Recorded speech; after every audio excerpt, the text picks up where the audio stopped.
So ladies and gentlemen, we are welcoming Rep. Christina Morales from Texas 145 today.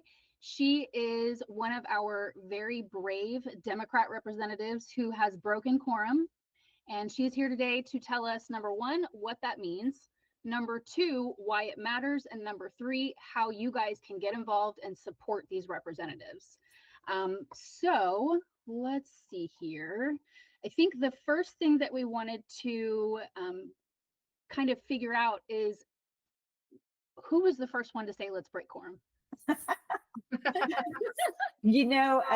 That is a great question. And it's so funny. I was talking to my campaign consultant and he's like, I'm actually going on vacation. You guys are breaking quorum. Could you have planned this better? And I said, well, for me, I wanted to break quorum before this special session even started. And he said, don't lie. You wanted to break quorum in January when they were trying to pass vouchers. So yeah.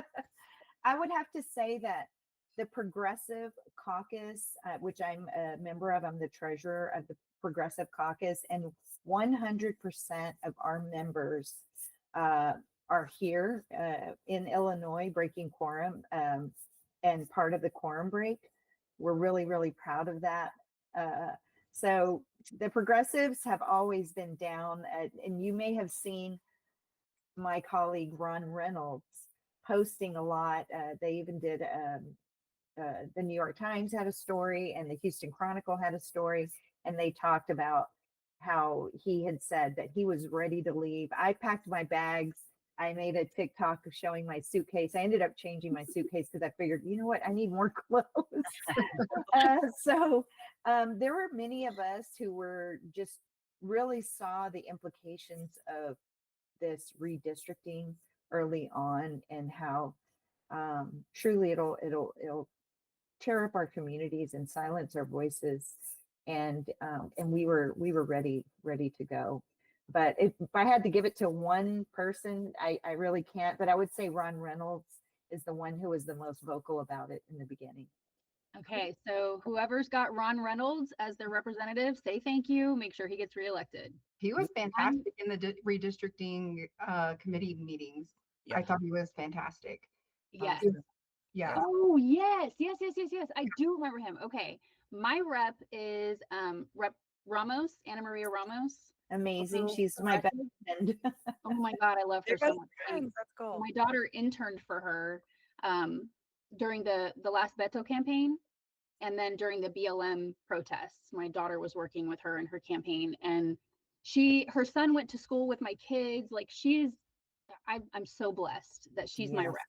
And so whatever we can do her as your rep, I can tell you that she is amazing. She's our fearless leader of the Progressive Caucus right now. And just her heart is in the right place. And she is so passionate.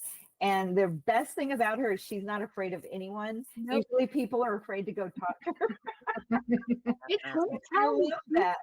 She's like dynamite. She's not a big woman, but the minute you're in her presence, you know you're in Rep Ramos' presence. Like that is correct. It's almost like you should feel intimidated if you have bad intentions. Period. Absolutely. And she can sniff it out. I appreciate you guys so much. And I'm going to fangirl over you guys because I'm ridiculous, but I just cannot tell you enough how grateful I am. Like watching you guys do this is inspiring. As a Democrat in Texas, it is inspiring to know that there's somebody out there with the cojones to fight for us. Awesome. I love that. Cojones. Yes. We got some. Yes, ma'am. Yes, ma'am. Is there anything that is actually happening that like Governor Abbott and Attorney General Ken Paxton, is the stuff that they're saying and doing right now, is it actually legal? Like the suing you guys and going to take away your seats and all of the blustering that they're doing? No, it's not. Luckily we have, many of my colleagues are attorneys. I'm not, but we've had to employ an attorney and we've had to talk about these things. And, some of this stuff is just laughable, really. What did we do that's a criminal offense? I mean, there's nothing, but the public would think that we're some kind of fugitives, which we not. quitters. They think you're quitters, and it's infuriating. Oh, it's Then- very infuriating. We are doing what we are legally allowed to do in the state of Texas. It's written into our Constitution. I actually, if I had the time, I would have went and looked it up and found it and blasted it all over social media. But this is something that's been done since the 1800s. The Abraham Lincoln party broke quorum. is allowed. Abraham Lincoln jumped out a window to break Yes. quorum. Ken Paxton wrote an opinion like 5 years ago in support of quorum breaks. Oh, thank you for looking that up. Oh my God. So yeah, I mean, we are definitely doing our jobs. We're using one of the tools in the toolkit, and and listen, those arrest warrants or whatever they're claiming, that they're going to arrest us, whatever. These are civil arrests, so they can't go into our homes, is what I'm finding out. So some people who are older and maybe ill have stayed home. One of my colleagues is at home and she's not going to leave her house, and she's done very well. But there is no, what are they going to do? Arrest us and take us to jail? No, they would only take us back to the Capitol. So it's nothing. It really, it doesn't have any teeth. And the sad thing is that the rhetoric that's out there, especially on the Republican side, is very dangerous. We just had some Democrat congressional members who were killed. I mean, this is very scary when they're spreading that rhetoric. And there was a disturbing video of a news interview with Mitch Little, and he literally tells people where we are and to go find us. That's very, very dangerous. Something about that? So dangerous. Yes, Mitch Little. Yes. So there's a video out there. I'll try to I think that's how message it to you on social media. the hotel that they were staying, that you guys were staying at in Chicago, that's how people found out where you were staying so that they could call in that Right. bomb threat to the hotel, was because Mitch Little is doxing the Dems. So Yes. is there any legal recourse for you guys? I mean, he put your lives in danger. We are looking into that, but right now our main focus is protecting democracy, and by delaying this redistricting mid-census, which that in itself is illegal, and the way they're drawing the maps is illegal also. So we're doing what's right for the people. And if you obviously watched the hearings, there were only like maybe 3 people who were in support. There were 2. Okay. So there was just very, very few folks who were actually in favor of this redistricting. And usually my Democratic colleagues did a great job of proving them wrong. But the vast majority, 99.9% of the folks told us that they did not want this redistricting, gerrymandering on steroids, this Trump-mandering. And so that's who we're listening to, the people who drove hours and hours and waited hours and hours to let us know what they wanted us to do. That's how we represent our districts, and that's what we did. Well, we appreciate that, because over and over and over, we've seen multiple times this regular session that we haven't been represented. No matter how much we stand up and say what we want, we have not been represented multiple times by multiple people. And Texas is waking up. They're not liking that, and we're starting to do something about it. I mean, that's why we're here today, why we've started this today, is because people like you have given us enough courage to step up and start doing something about it. Yes. I love it. And that's what our goal was, to get people talking about this. It's so important to let working families who don't have time to follow these complicated political issues. I mean, they really don't. They don't know what a quorum break is. They don't know what mid-census redistricting is. Who has time for that? Well, yeah, when you are working and raising your kids and taking them to school and well, on top of all of that, you guys, in Texas specifically, because I'm not aware of other states, but they've removed almost all of the civics curriculum from junior high and high school. So by the time you graduate high school and you're eligible to vote, you don't know what you're doing. Yeah. You don't know Exactly. why you're doing it. One thing I wanted to ask you, because a lot of people are very misinformed about what a quorum break is, how it works. Can you explain what the quorum break is and what's at Sure. stake? So the quorum break was created by our, the founding fathers of our Texas Constitution, who realized that the minority party needed some protections in place if the majority party was trying to get away with craziness, which is what's happening right now. So as long as there were enough in the minority party to be more than 1/3 of the body, then they have the power to break quorum. So, there's 150 members in the Texas House of Representatives. We're elected every 2 years. We get paid $600 a month or $7,500 a year, however you want to break it down. So it's a job that's designed for people who have means, who have resources, which is kind of not fair because Yeah, you no. won't have the people with the most vulnerable, the most vulnerable people cannot apply for this job or run for this job.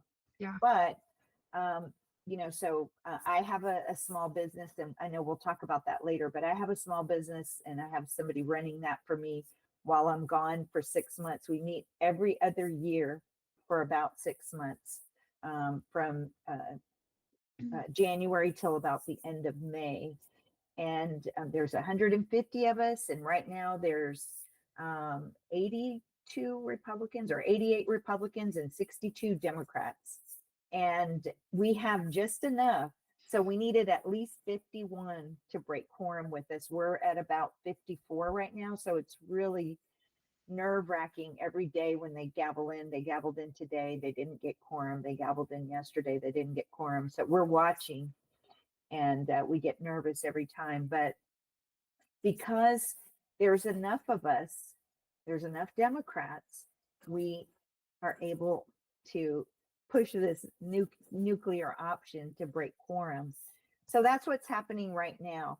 The governor called a special session with 18 emergency items. So the governor has the power to call a special session anytime he wants for emergency reasons. Now, did he call one for Harvey? Nope. No. Did he call one during COVID?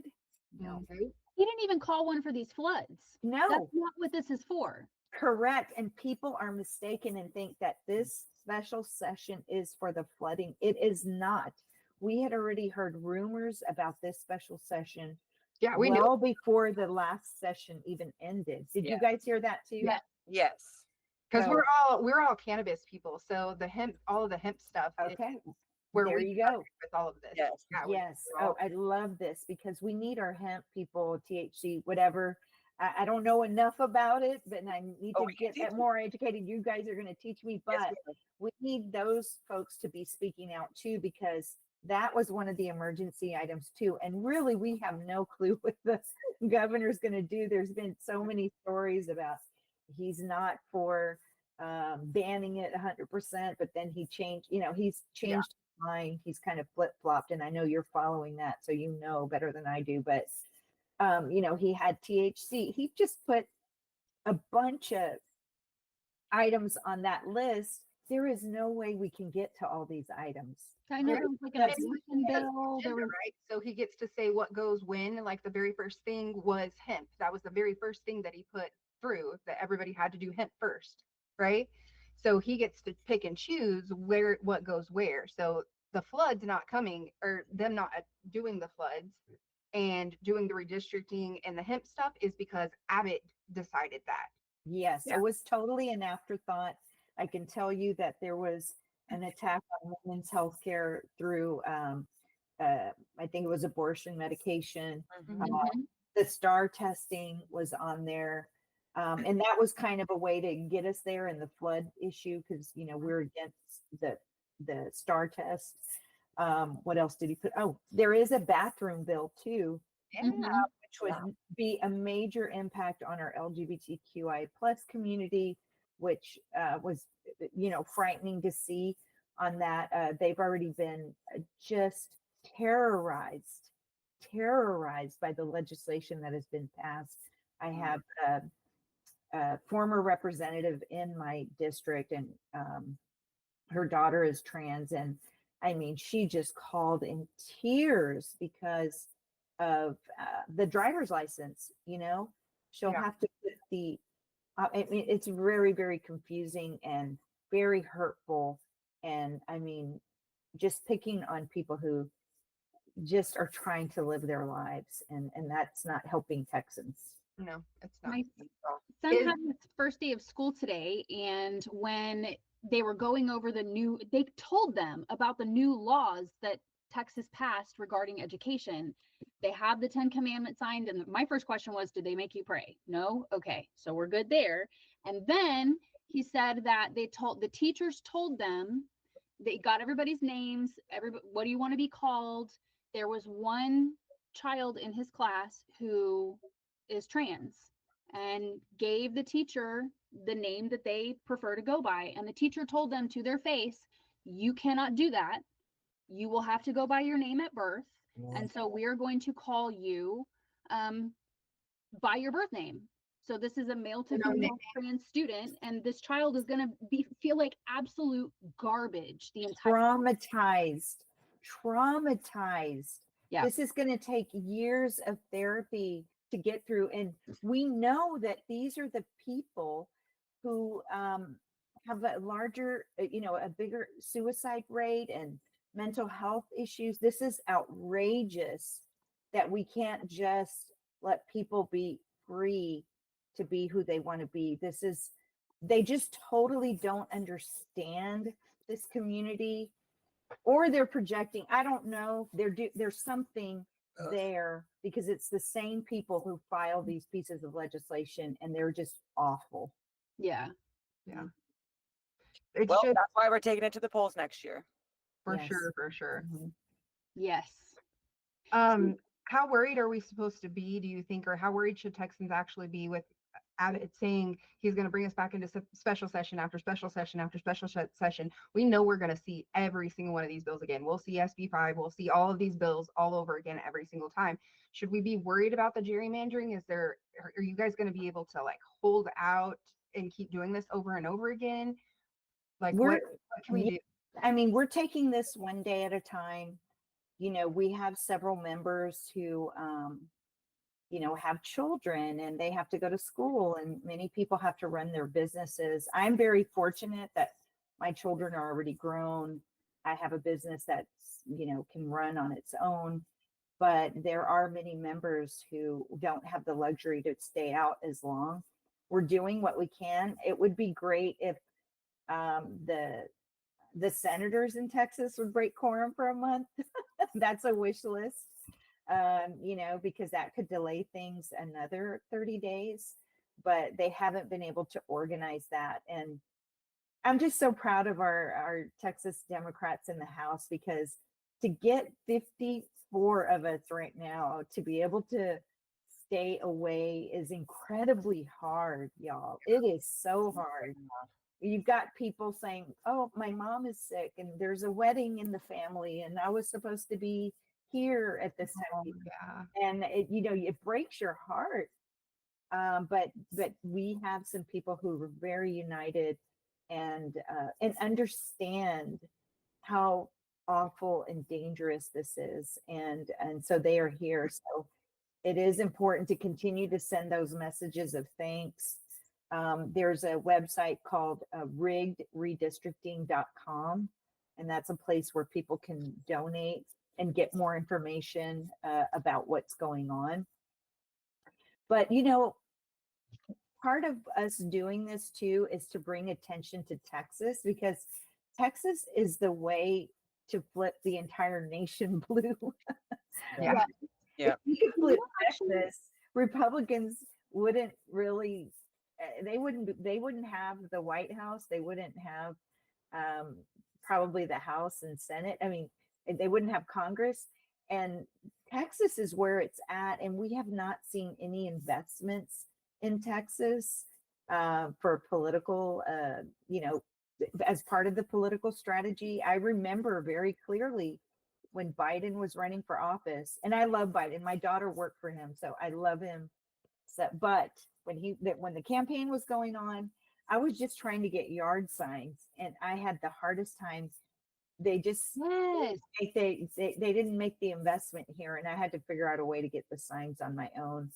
I just felt like, they didn't prioritize Texas.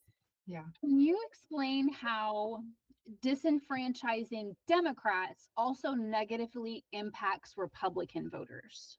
Wow, that's a good question. I just, the other day I was at a press conference and I said, I'm here to say that there are Democrats in Texas because, when I leave the state, I don't know if you guys get the same thing, but when I leave the state, people assume I'm a Republican. Yeah. Yeah. I Yeah. get that all the time. But I think we're so beat down and disenfranchised through gerrymandering, that we just are just not motivated to get out and vote. And I watched that happen in my own district.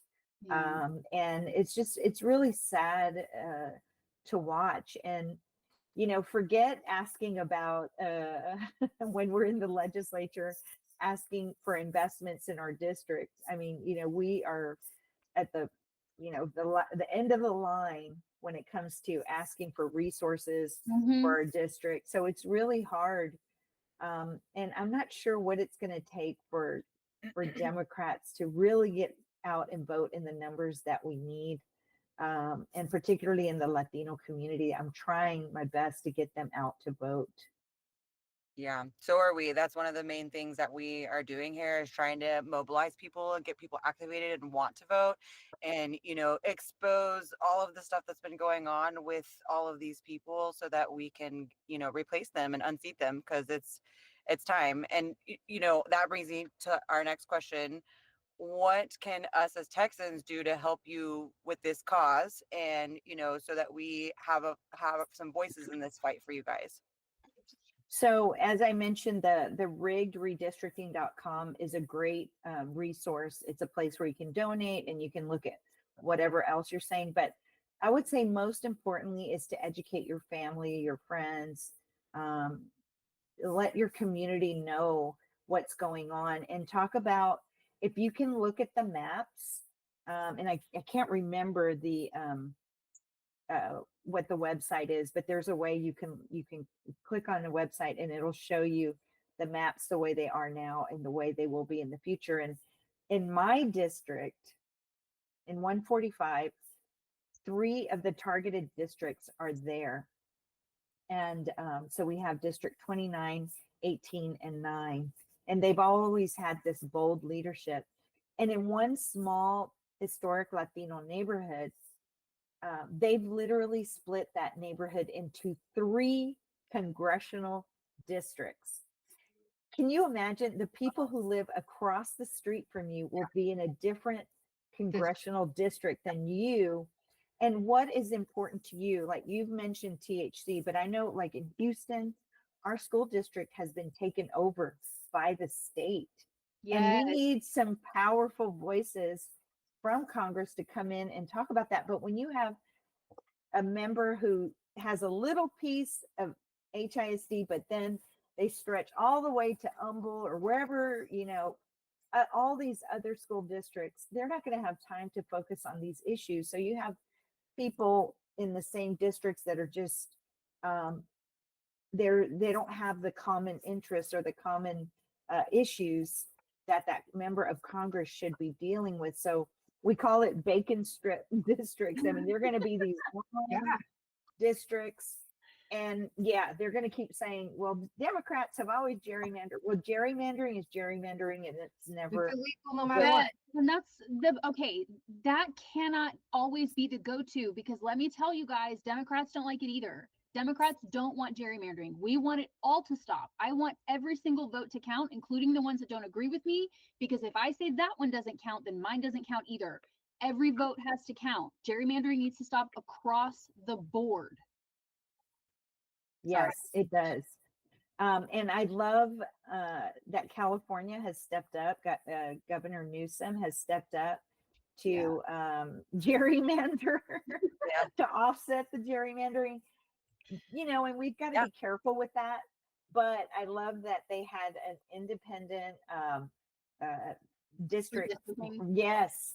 And I mean, that's amazing. And that's really how it should be done in the United States, because if we don't do that, then we will continue to gerrymander on both sides of the aisle. And honestly, when we've done polling recently, we find that both Democrats and Republicans agree that we should not be gerrymandering districts. And so that's the winning message right there, is that no one benefits from gerrymandering and no one likes gerrymandering, and we shouldn't be doing it. Agreed. Right. So everybody's anti-gerrymandering, guys. Everybody. Except for Abbott. Donald Trump. Yeah, I mean, and to put it so blatant out there, we're gonna pick up 5 seats in Texas, Oh my gosh. Wow.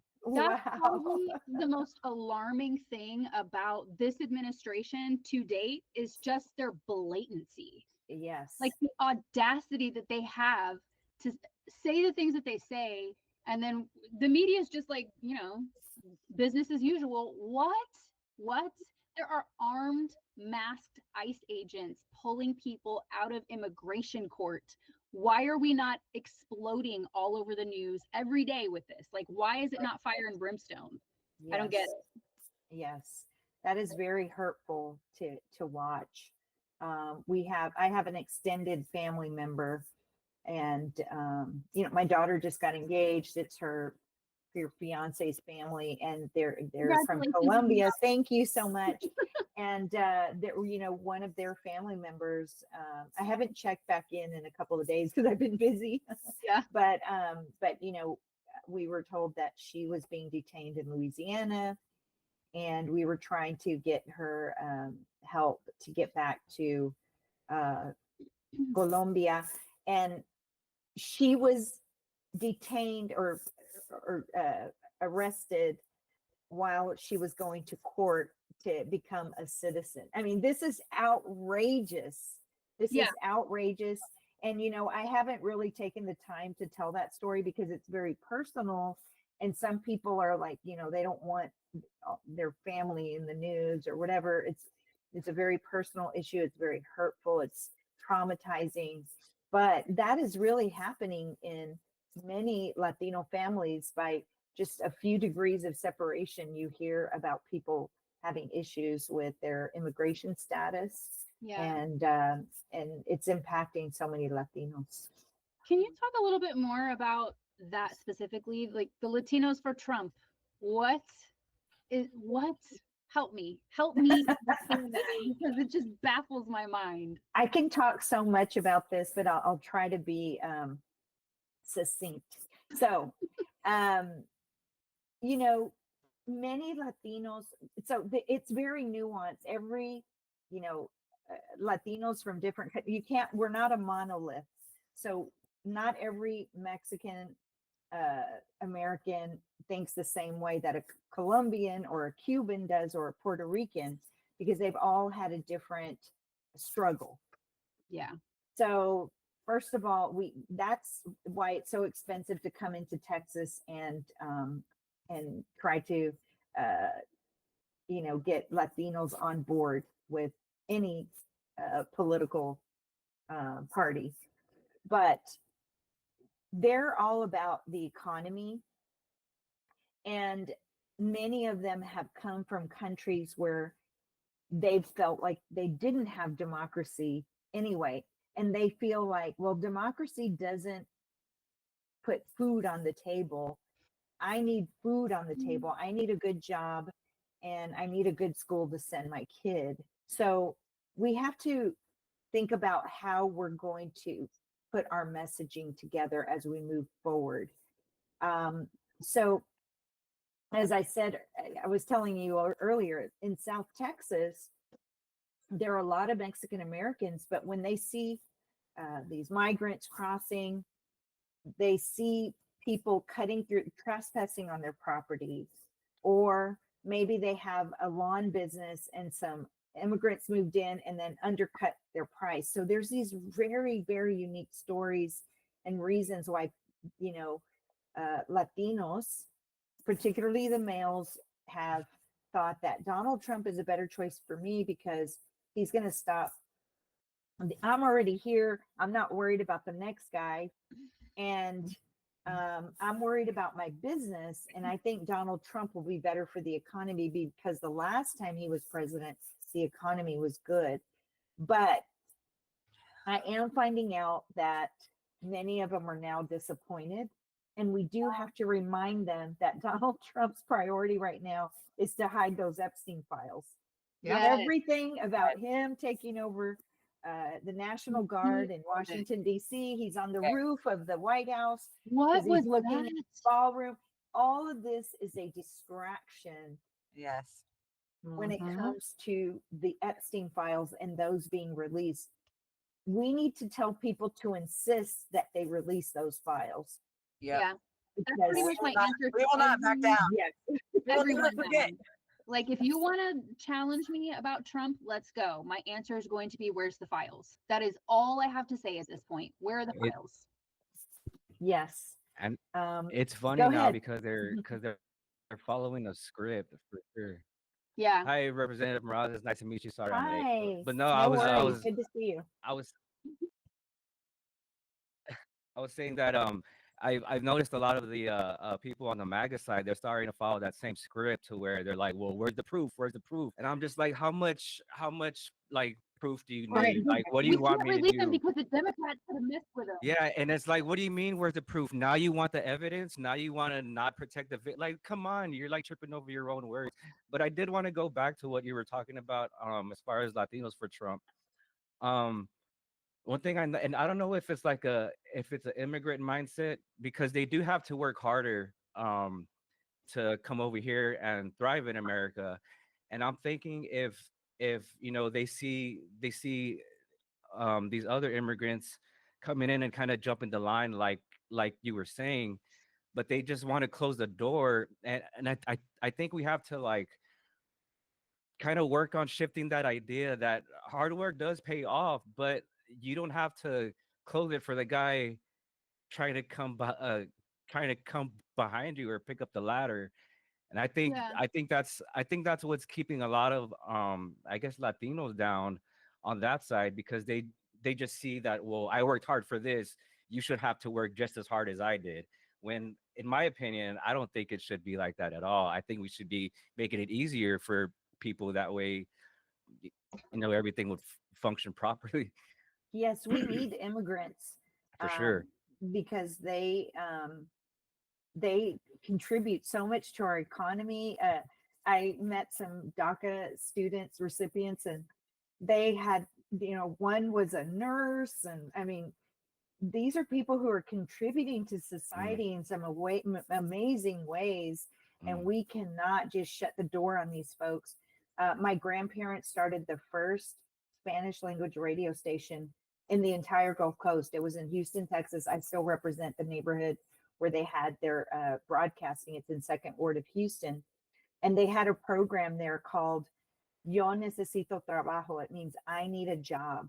So you had all these people in the 50s, 60s, and 70s coming in and listening to that station and knowing, hey, if I get to Houston and I listen to this radio station, there's going to be an announcement about some jobs and I'm going to be able to find a job. I believe that has everything to do with Houston's economy, that we were so welcoming to immigrants, and it is the most diverse city in the nation. We have people working in the medical center, just all over the place. And every time I pass by a construction site, there's nuestra gente trabajando muy duro in the 100-degree heat, and we need to make sure that those people who rely on those workers are out here with us, telling us, look, we cannot vilify these folks.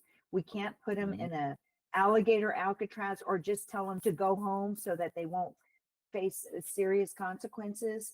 That is just outrageous, and it's not good for our economy at all. So when we're talking to those folks, I think if we speak from the economy perspective, that we can get a lot further. And there's going to be some MAGA Trumpsters that we are just never going to change their mind. Yeah, They're sure. too far gone.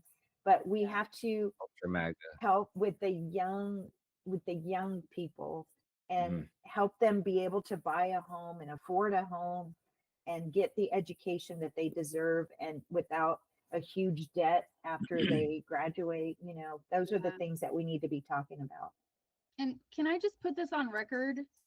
Ladies and gentlemen, the United States of America doesn't have a culture. It all came from our immigrant population.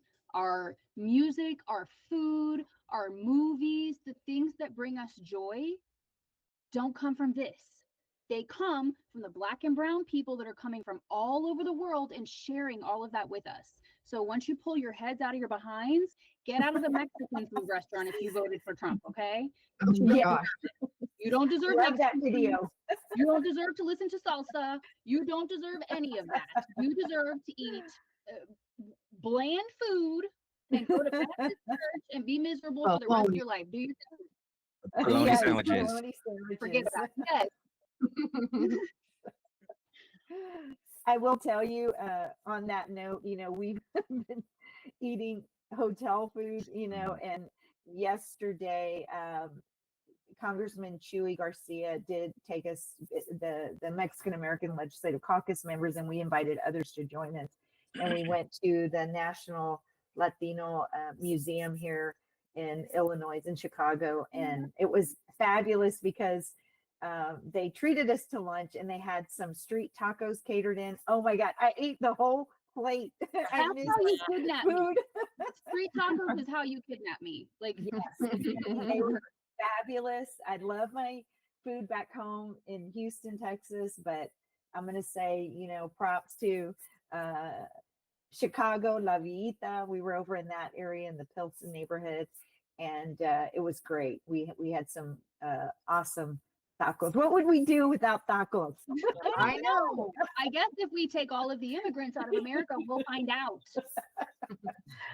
So, yeah, I mean, there's a lot of work to do. And, what you're doing here is just incredible, because hopefully people are tuning in and learning, educating themselves about what's going on. I'm not sure how much longer we can hold on to this quorum break. As I said earlier, we've got 54 members, and that's 54 lives, and they have children, and they have parents that they're taking care of, their livelihoods, their businesses. We only get paid $600 a month. So, the reality of holding on to this quorum break until December, it's not very realistic. Or we need the senators to come up and take 30 days, or, whatever that plan is, we don't know yet. And, but I'm just hopeful that we can stop these maps, or at least at minimum educate folks, not only in Texas, but around the nation. We're sounding the bells, the alarms are ringing that our democracy is under attack, and and we need to protect it at all costs. Yes. I have a question on that. So I saw a video of Greg Abbott, and he was talking about that he wanted, I guess 12 Democrats. And if you already talked about this, it's, you don't have to answer, but he was saying that he wants a Democrat. Okay, so 12 Democrats. If he kidnaps them and brings them back to Texas, do the Democrats have to vote? And is there any like legal standing on whether or not they should vote once they're in Austin? Yes. So this is how that part works. So he, at any moment, we could have somebody civilly arrest us and take us back to Texas. But thank I'll say goodness kidnap.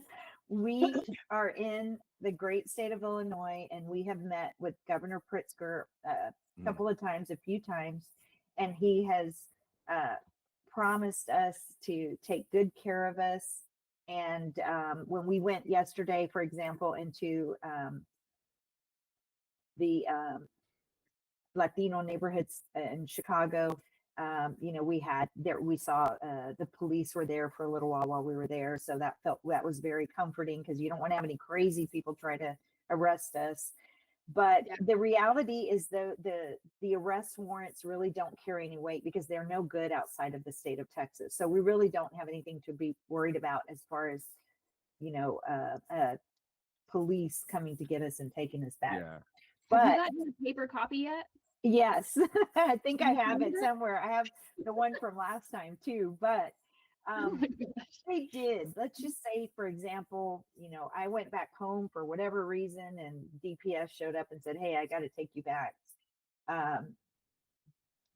They would take us to the house floor. They would lock the door so we can't leave. And then they would bring the bill up for a vote, however long that takes, because it's got to go through all the processes. So it could be several hours that we'd be sitting on the floor waiting for that. And then once the bill came forward, we could speak out against it or whatever, and we will vote no. But the Republicans have all the votes they need amongst themselves, because you only need 75 votes, 76 votes to pass it. So they roll over us every day. I mean, we are constantly steamrolled in that building when it comes to anything. You saw that they passed the vouchers. We had some Republicans with us last session to fight against these vouchers, but Governor Abbott made sure none of them won. And he literally, Donald Trump called to say, "Hey, you need to pass these vouchers." So those Republicans who were standing strong with us caved, and they gave in to Donald Trump, because they knew that endorsement from Donald Trump is like gold. And so they decided to go for the endorsement instead of for the children of Texas, which is just really heartbreaking. That was one of the hardest moments this session, was to watch vouchers pass, and it passed so early in the session. So it was pretty devastating, and really, And they're doing it again, and they're using children. It's just so messed up to me, like, to see them doing that. As far as the warrants, or I don't know what you would call, are they actual warrants, or they're just like mean letters? Like, what's the actual like what's the actual I guess crime that these warrants are saying that you there guys are is no committing? crime. Yeah, there is no crime. It's just a call on the house. So it's only within Okay. That's what I thought. We're not criminals. It's just a civil, Yeah. it's a civil action. So, but oh What goodness. about the FBI? Yeah, I mean, they said they were going to have the FBI on us, but how about the FBI worried about the people on the 10 most wanted list and going after pedophiles? Yeah. Right? I mean, come on. Why? Come on. Or the genocide in Gaza, or all There over. you go. Come on. There you go. Oh. There's so much more that they could be doing than Mhm. wasting money on this. And, just be for real. They just want to pass these maps for Donald Trump. And, my colleague Ann Johnson said it so amazingly while she was being interviewed, that, the Republicans wanted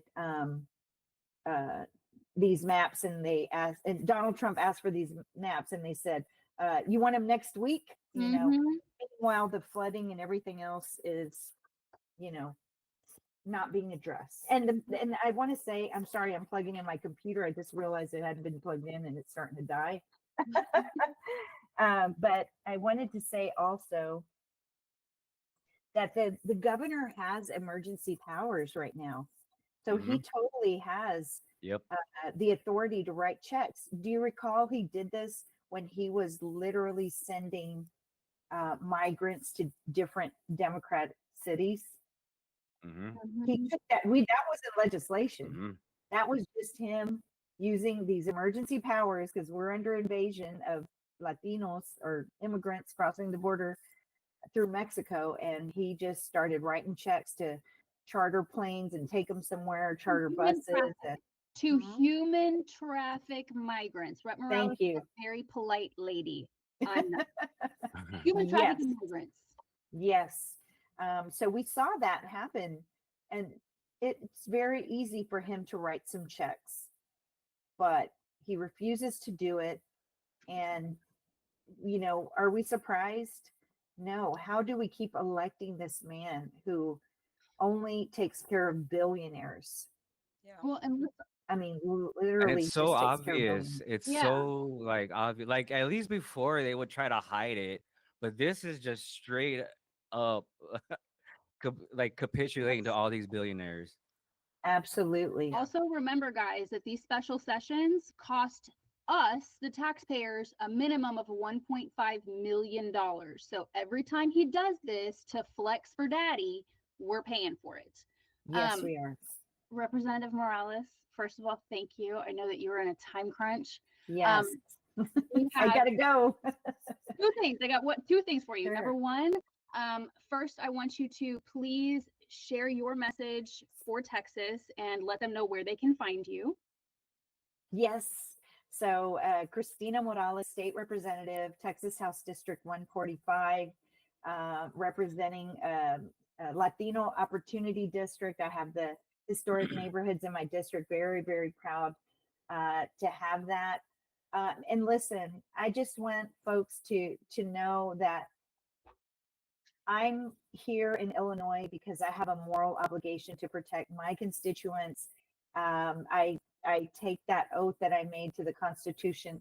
It's sacred, and I want to protect my constituents at all costs. But I want us to use this time very wisely and make sure that America knows that we are here to defend democracy, and we need to sound the alarms right now. We are dangerously close to an autocracy.